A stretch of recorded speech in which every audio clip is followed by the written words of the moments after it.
مصعب ابن عمیر رضی اللہ تعالیٰ عنہ سے کہ جب غزوہ احد کے اندر امام الانبیاء سید الانبیاء محمد رسول اللہ صلی اللہ علیہ وسلم نے ان کی شہادت کا ذکر سنا کہ حضرت مصعب ابن عمیر شہید ہو گئے، دفن کی تیاری ہے، یا رسول اللہ اب آپ چلیے مصعب ابن عمیر کے جنازے میں امام الانبیاء سید الانبیاء خاتم النبیین حبیب خدا محبوب خدا رحمت للعالمین شافی محشر ساقی کوثر محمد مصطفیٰ احمد مجتبی مصعب ابن عمیر کے جنازے کے پاس پہنچتے ہیں تو اللہ کے رسول کی آنکھوں میں آنسو آ جاتے ہیں۔ صحابہ پوچھتے ہیں یا رسول اللہ غزوہ احد میں 70 سے زیادہ صحابہ شہید ہوئے، آپ کے چچا امیر حمزہ شہید ہوئے، دیگر صحابہ شہید ہوئے، حضرت حنظلہ غسیل الملائکہ شہید ہوئے، لیکن آپ کی آنکھوں میں اتنے آنسو نہیں آئے جتنے آنسو مصعب ابن عمیر کے انتقال پر،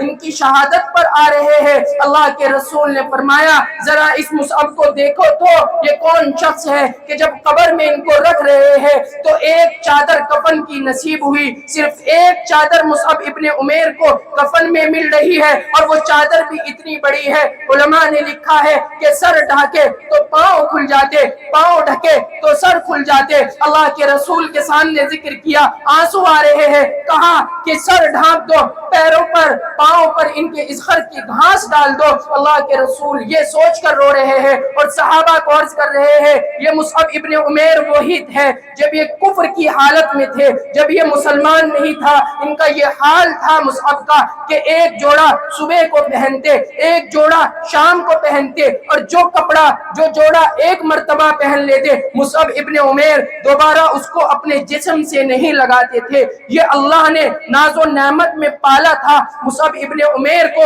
جب کفر کی حالت میں تھے تو ایک جوڑا صبح پہنتے، ایک جوڑا شام پہنتے، جس کو ایک بار پہن لیتے دوبارہ نہیں پہنتے۔ آج ہم سوچ سکتے ہیں یہ کون سی بڑی بات ہے، جس کے پاس دولت ہے، جس کے پاس پیسہ ہے وہ کر سکتا ہے کہ 1000 2000 3000 کے روز کپڑے پہن لے۔ عزیز دوستو وہ زمانہ یہ زمانہ نہیں تھا، وہاں پر کپڑوں کی قلت تھی، لوگ ایک ایک چادر میں اپنی زندگی گزار دیتے تھے، وہاں کپڑا تو سوچنے کی بات ہوتی ہے۔ اس وقت مصعب ابن عمیر کا یہ حال ہے۔ دوسری جگہ اور آتا ہے کہ ایسی خوشبو کفر کی حالت میں مصعب ابن عمیر لگاتے، جس گلی سے جس بستی سے مصعب ابن عمیر جہاں سے ابھی مصعب گزرا ہے، موت کے وقت اسی اسلام کے لیے، اسی دین کے لیے، اسی ایمان کے لیے، اسی قرآن کے لیے، اسی شریعت کے لیے، اسی دین محمدیہ کے لیے حضرت مصعب ابن عمیر نے اپنے گھر کو چھوڑا، اپنے مال کو چھوڑا، اپنی عزت کو چھوڑا، اپنی فراوانی کو چھوڑا،